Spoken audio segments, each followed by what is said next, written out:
Here's a quick look at the Infinity Gauntlet Thanos. The figure looks good in the packaging, so colourful with all the different Infinity Stones. Here's the top, bottom, and the artwork at the back of the box with Lady Death beside him. Here's the figure on the in tray. The artwork on the inner cardboard actually really looks good, a picture of his throne. Although I'm not really sure whether you'd be able to use it as a diorama or a background or anything. Let's get the figure out. The figure comes with a pair of fists and two left hands with the Infinity Stones on. One is a finger snapping hand and the other is an open finger hand. And it also comes with King Thanos' head. Here's the finger snapping hand. Decent sculpt to it. The other left hand with the open fingers. The paintwork on each of the Infinity Stones is quite good. There isn't any paint smudge or anything, and the edges are quite crisp and sharp for each of the Infinity Stone. The King Thanos head is quite accurate to his appearance in the comics. The sculpt on the head is really good, and the beard is also well sculpted and also well painted with the white and greyish paintwork. Here's how the figure looks like with the King Thanos head. The top part of the head is soft plastic. The figure itself looks really good. The blue paintwork is quite excellent. You can see slightly different shades of blue, lighter blue especially at the bicep area and the chest area, and at the tricep area as well. The boots and the gloves are casted in gold. There is some shine to it, but I feel it could have been a bit more shinier. The shoulder armor has more shine to it, and the gold paintwork on the body and also the head is quite good. And talking about the head sculpt is also excellent, just like the other alternate head. The paintwork on it is also good. The shoulder armor is glued to the body, which is good because we've had a Thanos figure which has a very loose shoulder armor. And this skirt thingy over here is a separate piece. There is a hole on the inner side to make this stay in place. You can see the hole beneath the waist swivel. And here's the inner part which make it stay in place.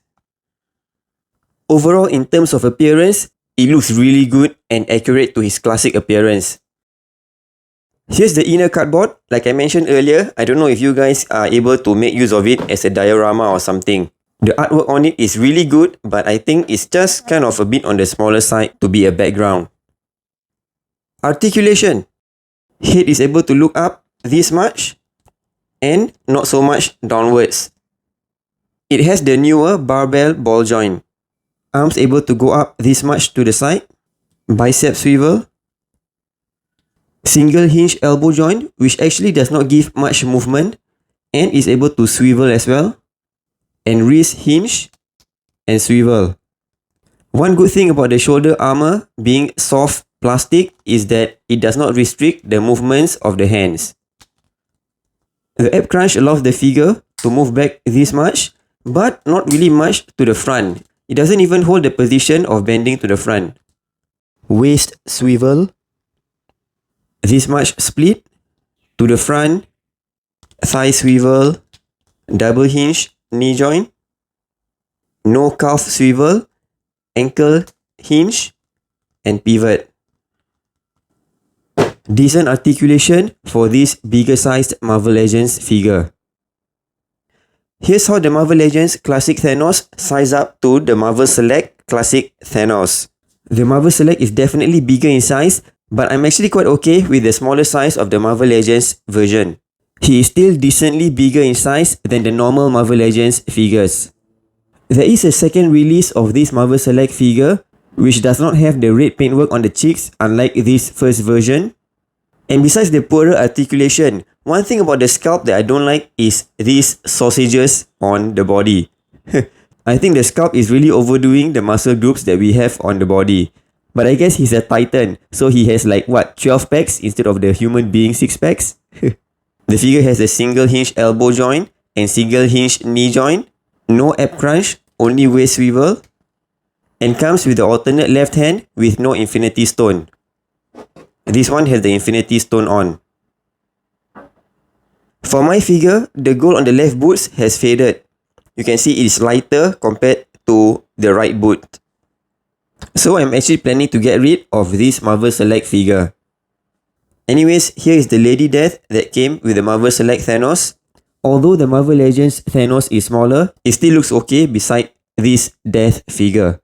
The paintwork on the face is actually quite scary, and it can be taken off to reveal the skull head.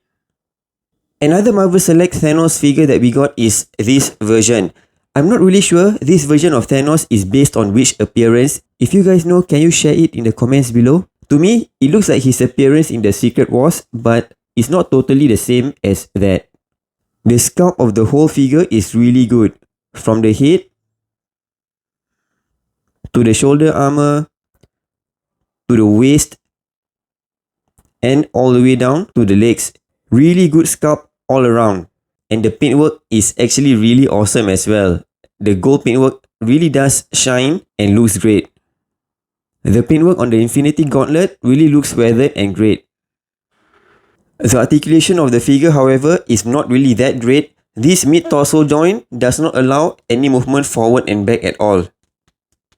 It only allows rotation. And when you rotate the torso, it's going to look kind of awkward because this center portion here does not align. Single hinge elbow joint with bicep swivel.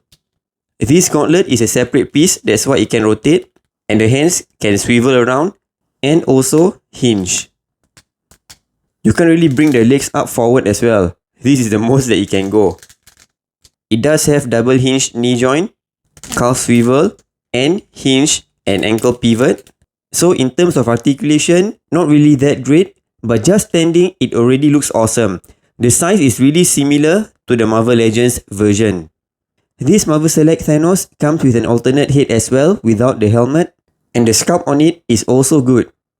And lastly, the other two Thanos figure that we got is the modern appearance, one as a BAF and the other as a single packed figure. All three of them are about the same size. These two figures are exactly the same except for a different set of paintwork. The BAF has darker blue and a lighter purple compared to the version that came after that with the shinier, brighter blue and a darker purple on the face. Between these two, I actually prefer the shinier, brighter blue, but I prefer the brighter purple. There's no way you can do a head swap though because the top of the head is different in color. The blue on the head matches the blue on the body. And one thing about the shoulder armor of these two figures is that it is a loose piece. It is not glued and it always kind of move about. There is a hole and a pack on the shoulder armor, but it really does not stay in place at all. Here's a closer look at the Infinity Stones. My BAF Thanos has a custom Infinity Gauntlet with the shiny bits attached to it. But the red color has dropped off. Lol. Here's all the comic Thanos that we've gotten so far. I think this new Marvel Legends Classic Thanos is the best among these 5. The sculpt on this Marvel Select Thanos is definitely the best, but overall, I do prefer the classic Marvel Legends version. I don't really like the Marvel Select version. And here's how he sizes up with the MCU Thanos. So between all these comic Thanos versions, which one do you prefer the most? Share it in the comments below. Thanks for watching. Do check out my other videos in my channel over here.